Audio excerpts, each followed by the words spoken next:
산에 한개 그룹 기어오르고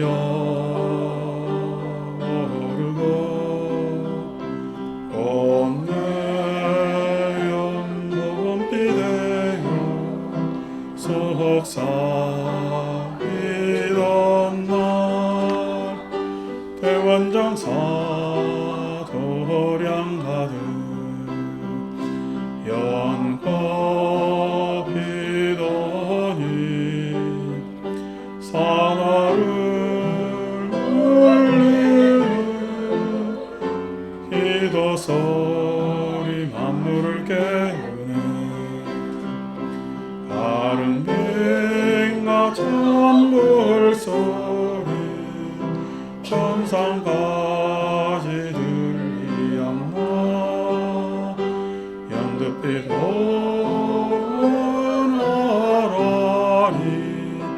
아라리 물어있고 어깨핀 먹거치 미소로 화답하니 근심 걱정 저구름 속에 모두 실어보내리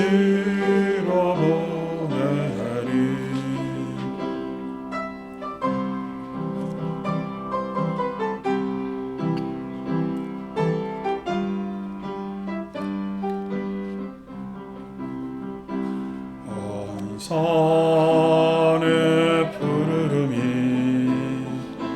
피어오르고 오지게 실눈대요 웃어주던 날 대원정사 도도량 가득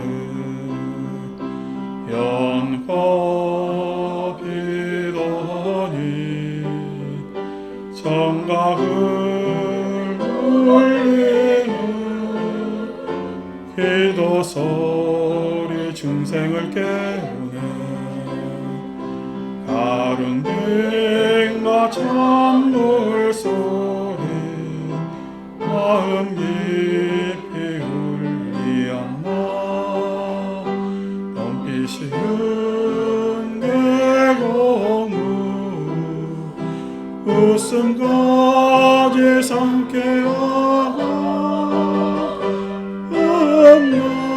흩날리는 봄잎에 근심 걱정 띄우노니 님이시여 저의 마음 영원하게 하소서 영원하게 하소서.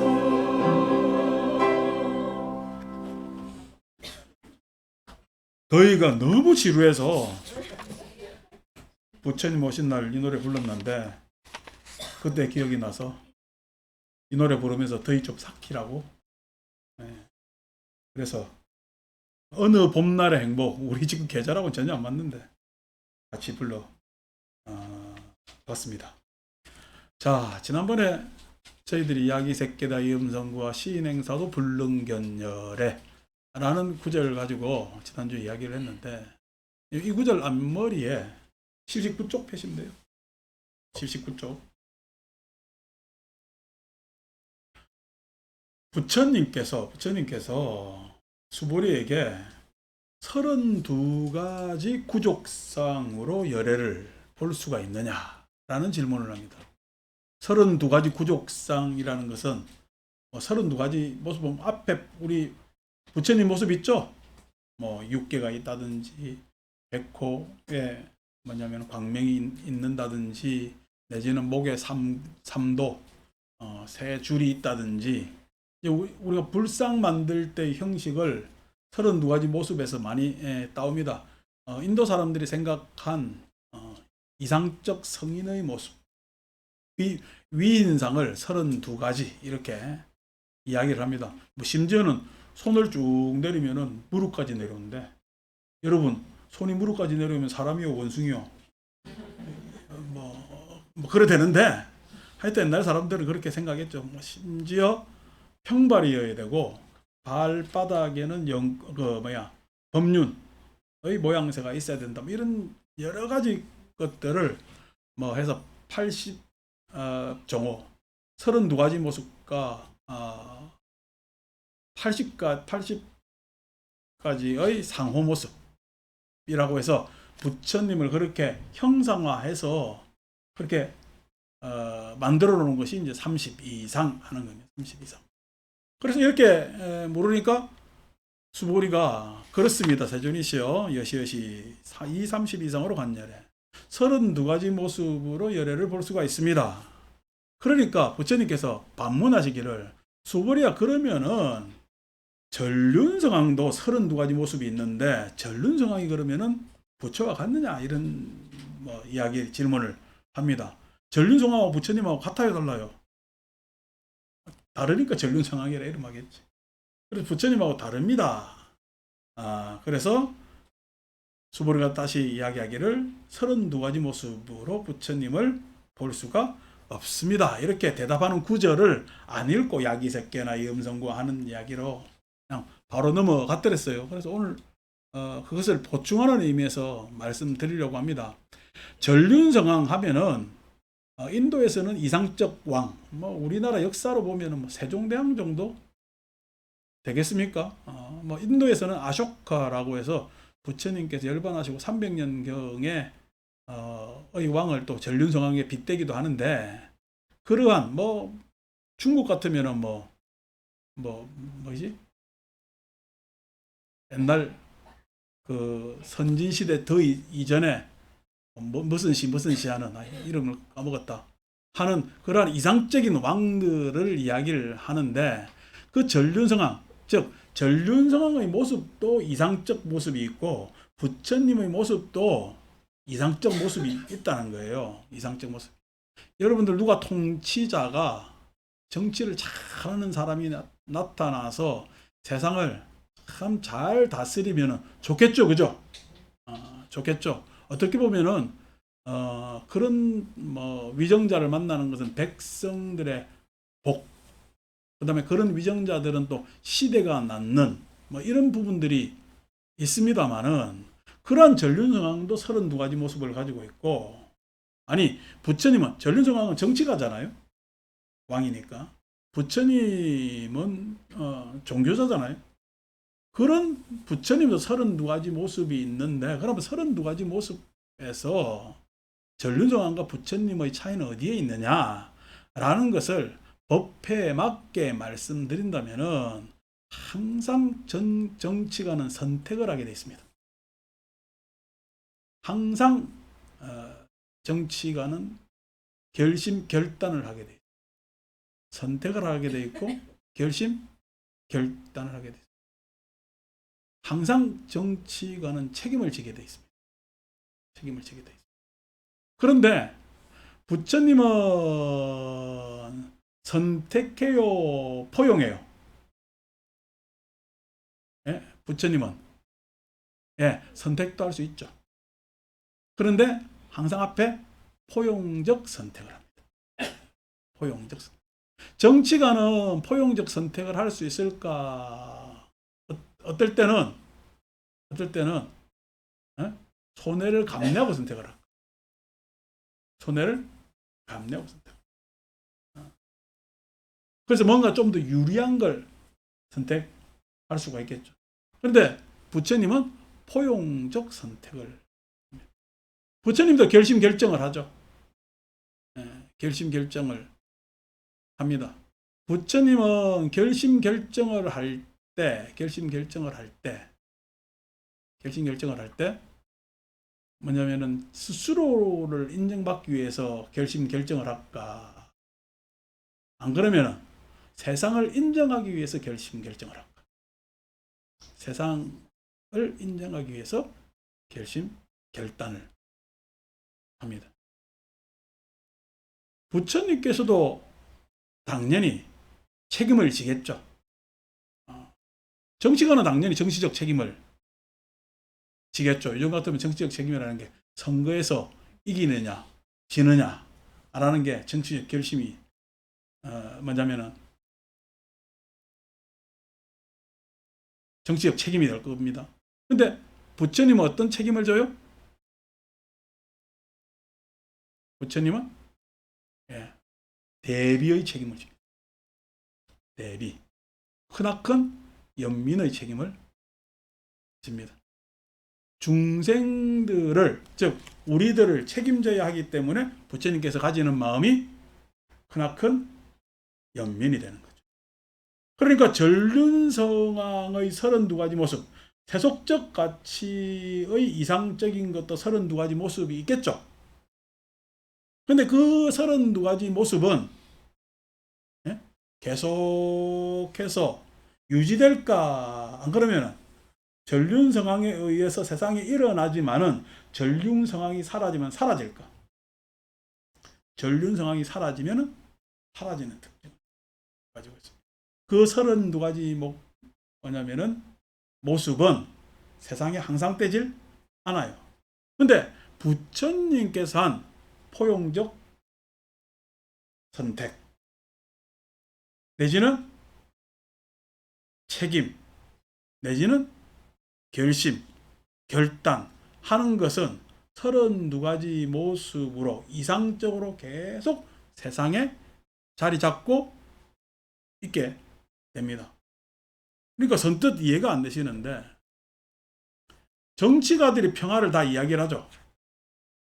그 평화에는 참다운 평화가 있어요. 그러나 평화 뒤에 항상 이익이 있을까?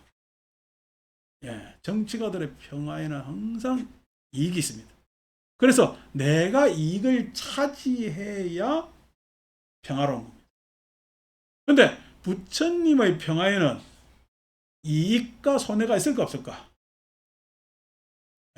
평화에는 이익과 손해가 없는 겁니다. 평화라는 본질에는 이익, 손해가 있을 수가 없겠죠. 이익, 손해가 있다면 평화로운 거예요? 평화롭지 않은 거예요? 평화롭지 않은 겁니다.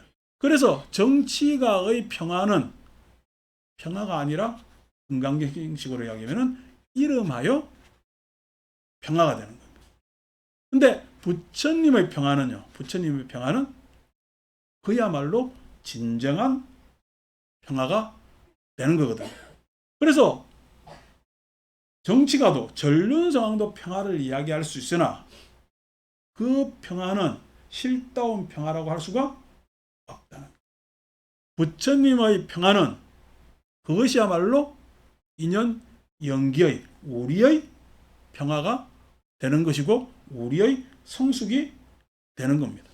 그렇기 때문에 부처님과 전륜성왕은 엄연하게 차이가 있는 겁니다. 왜냐니까 한쪽은 세속적 가치를 추구하는 사람이고 부처님은 출세관적 가치를 추구하시기 때문이죠. 그래서 세속적 가치는 반년 욕망의 기반을 두고 있다면 출세관적 가치는 열반의 기반을 두고 있기 때문입니다. 그래서 엄연한 차이가 있는 거죠. 엄연한 차이가 있는 거죠. 때로 저도 세속적으로는 정치가 안정되어야 세상이 편안하다라고 생각을 하는 사람입니다. 그런데 정치가 안정된다고 모든 사람이 편안할 수 있는 것은 아닙니다. 한강물이 흘러서 서해로 쭉 내려가는데 저 한강물을 식수원으로 해서 많은 사람들이 그 물로 농사도 짓고 그 다음에 삶을 영위하면서 오늘날 이 역사를 끌고 왔습니다. 그래서 한강은 참 그렇게 도도히 흐르죠. 그런데 그 한강이 아무리 물줄기가 도도히 흐른다고 하더라도 우리네 땅 전체를 적시지는 못해요. 부처님의 가르침은 세속적 가치는, 즉 전륜성왕이 추구하는 것은 한강의 흐름일지 모르지만은 부처님께서 추구하는 가치는 마치 하늘에서 떨어진 비가 이 세상의 많은 생명에게 골고루, 마치 우리 법성계 보면은 우보익생만호공 하잖아요. 하늘에서 내린 비가 모든 만중생들을 이익하게 하는 것처럼, 비가 내리면은 소나무가 야 오랜만에 비 오네, 내가 그냥 저 비를 더 빨아가지고 그냥 내 몸에 딱 간직하고 있어야지 해요.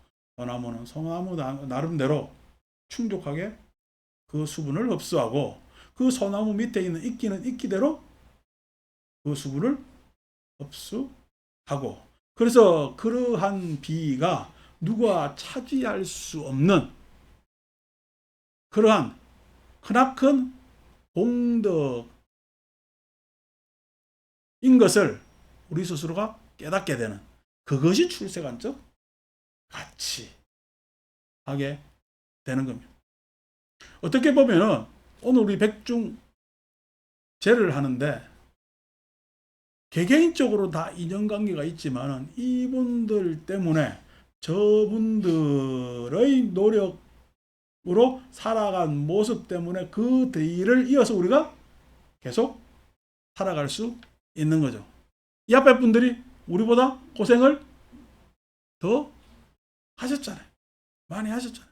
그 고생 덕분에, 그 고생을 바탕으로 해서 우리는 조금 더 나은 삶을 살아갈 수가 있었다는 거예요. 예. 그래서 그러한 가치를 바라보는 게 오늘 백주부의 제를 지내는 이유가 되는 겁니다.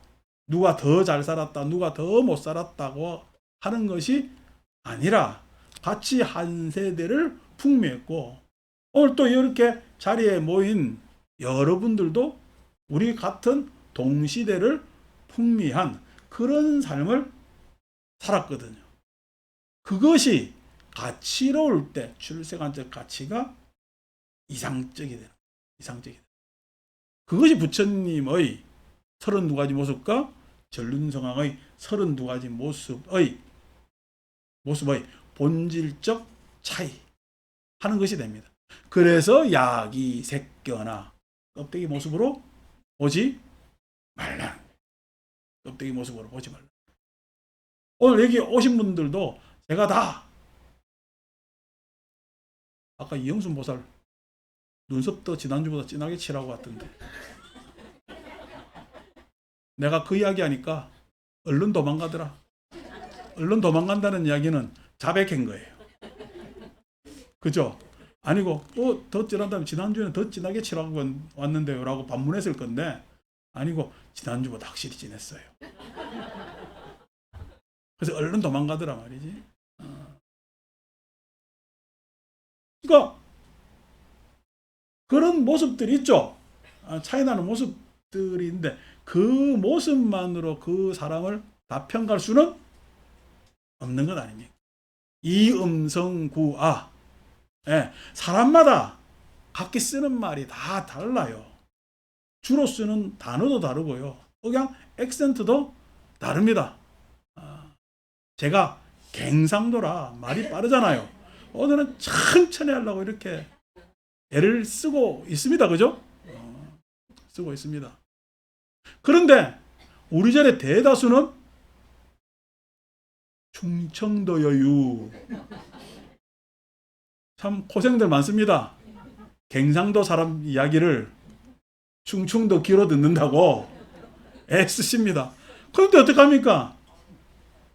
앞에서 누가 영어로 쌀라쌀라한 것보다는 들을만 할 것 아닙니까?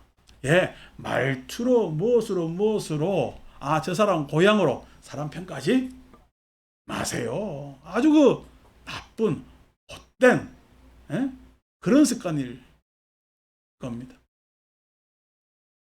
그래서 외양상 모습으로 그 사람의 음성이나 그 사람의 학습 교양의 수준으로 사람을 평가하지 마십시오. 모르긴 몰라도, 예, 그냥 시골 가면 더 순박합디다. 예, 저 도시 가면은, 나 서울이라 할 뻔했네. 도시 가면은 더 그냥 얄밉게 매몰차요. 그래서 더 뭐냐면은 교육받았다고, 더 지수이 높다고 그 사람이 솔직하다든지 순박하다든지 한 거하고는 거리가 멀디다. 그래서 이 음성과 음성으로 사람들을 보지 마십시오. 어디 산다라고 평가하지도 마십시오. 살아봐야 지는 잘 살지 모르지만은 2023년 대한민국에 살고 있어요. 암만 잘 산다 해도 어디 살아요? 대한민국에 살고 있는 겁니다.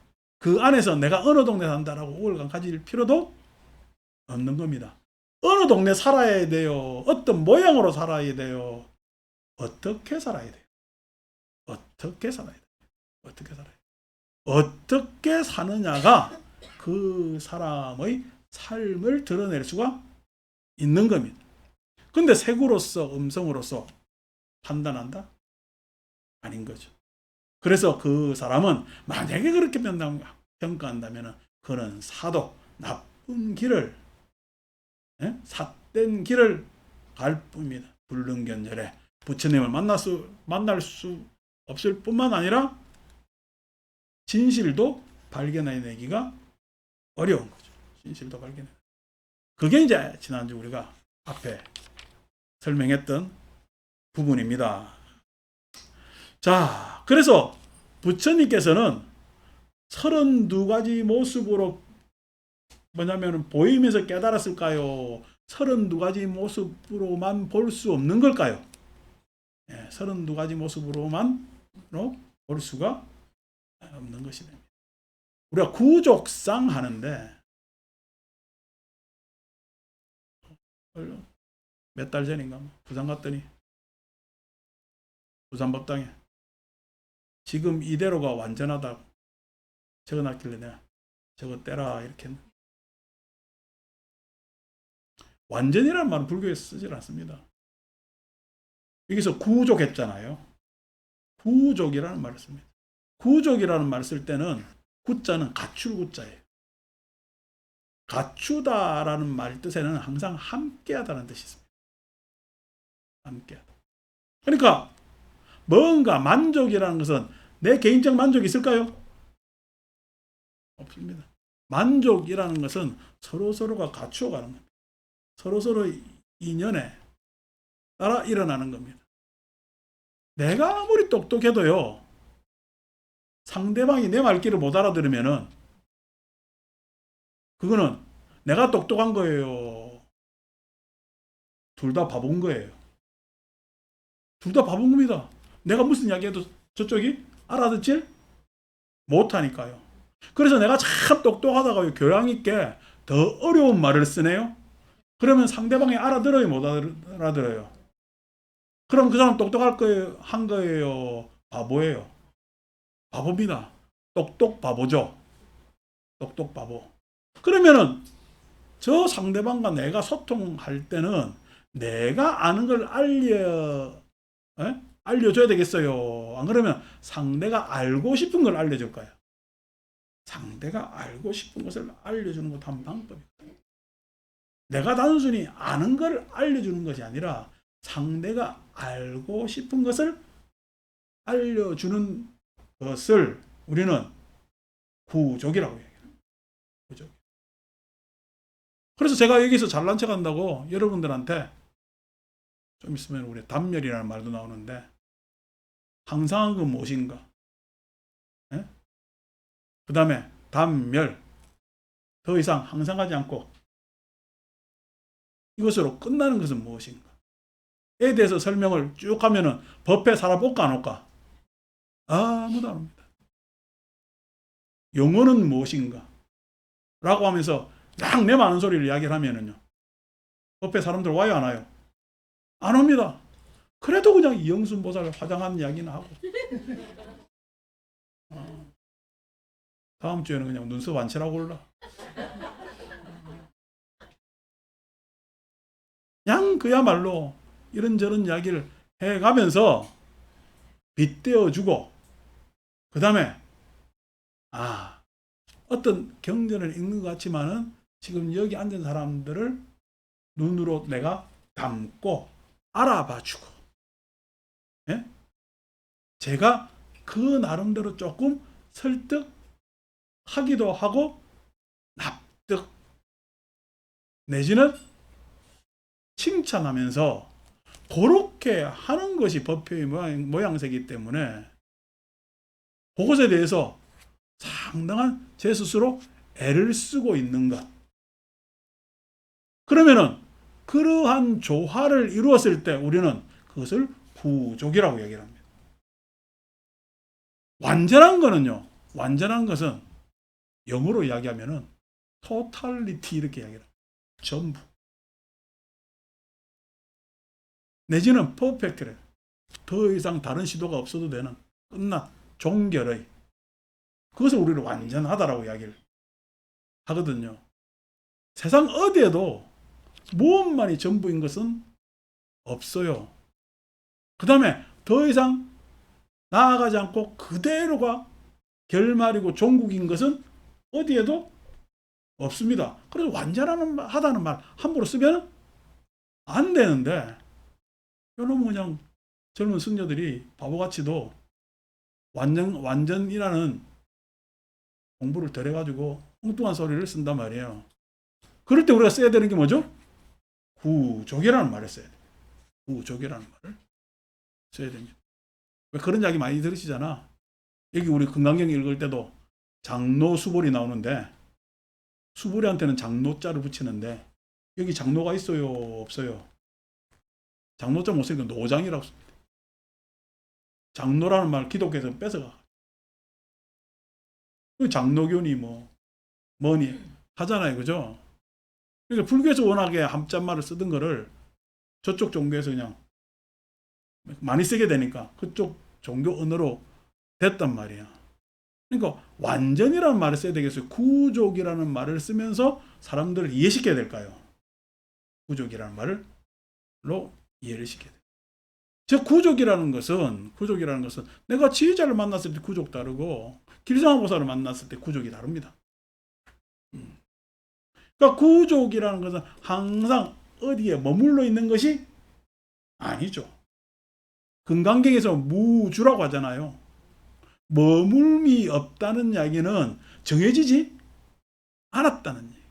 이 세상은 지금 이 순간이 완전하다는 것은 그건 바보 같은 소리라는 거예요. 불교적 은사가 아닙니다. 지기에 듣기 좋다고 남한테 막 함부로 모르는 소리를 하면 되는가? 아니지. 이제 나중에 금강경에서 일합상이라고 야단치는데요. 야단치는. 그래서 구족상을 드러내고 말로는 구족이라고 이야기를 하지만은 그것은 인연 안에서 열반적 가치를 지향하는 것, 그것이 구족에 해당되는 거죠. 해당되는 거죠.